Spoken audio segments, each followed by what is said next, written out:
Ito talaga, nakakagutom. Marky, Kaya nga. yan! Ano ba ang paborito mong Pinoy merienda? Naku, ako ang paborito ko, lalo pag malamig ang panahon, tag-ulan, yung ginataang bilo-bilo. Ay, gusto ko May yan. kamote, saging. Pero pag ganitong mainit, halo-halo masarap. Masarap. Okay, so puro dessert, ano? Pero eto, Marky, yan ha. Sinubukan ko ang ilang classic Pinoy merienda sa isang pinipilahang kainan sa Sampaloc, Manila. Kaya talagang dinayo natin yan, ha? Ito, panoorin natin.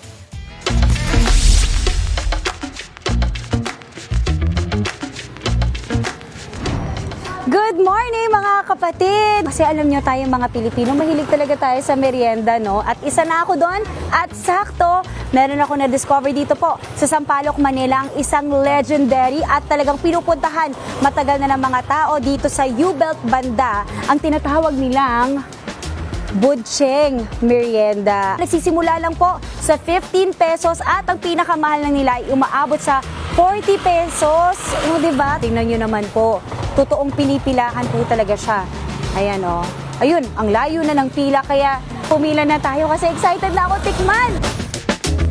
Dito, meron silang 11 kinds ng merienda na pwede nating pagpilian. Balita ko, masarap yung palabok nila dito. Yun ang best seller nila. At meron din sila nung tinatawag nilang puto cake na merong leche flan sa ibabaw. At ito pala, isa pa, crema de fruta. Yan ang isa nilang pinagmamalaki dito. At habang naghihintay tayo, pwede pa tayo mag-karaoke? Ang kasiyahan ay patunay. Charing. Crema de fruta, ayan. Tapos, ano pa masasuggest mo, ha?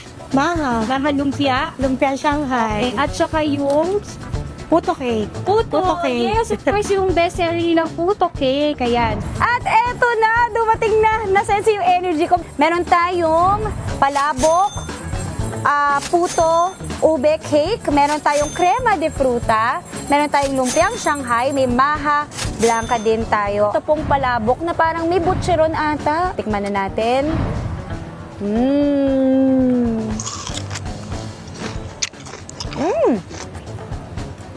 Ang lambot ng butcheron. At in fairness, ang sarap kasi kahit wala pa siyang timpla, wala pang kalamansi, wala pang patis, pero sobrang malasa siya. Okay siya, masarap. Sarap.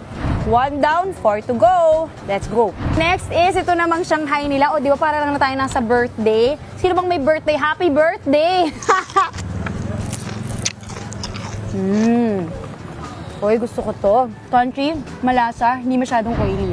At luto siya hanggang loob. I'm so happy to announce luto pati loob niya. Ready na ako para sa mga dessert. Meron tayong crema de fruta. Ito, natuwa ako kasi diba hindi mo usually ito nakikita sa mga kanto kalsada. Usually sa mga party mo lang ito nakikita. Sa birthday ni tita, sa Pasko, diba New Year, ganon. Uy, ang sarap. Napaka-creamy. Nagme-melt sa mouth mo. Winner to. Okay, lalagay ko to sa favorites ko. Ang maganda dito kasi, 35 pesos lang siya. Tapos, pag kumain ka ng mga savory na mga pagkain, merong dessert na nakaabang sa'yo. Last but not the least, puto, ube with leche flan. Kain po tayo. Uy, ang sarap. Ang sarap ng mix ng ube with leche flan. At again, surprisingly, hindi siya masyadong matamis. Tubig muna. Tubig muna, guys.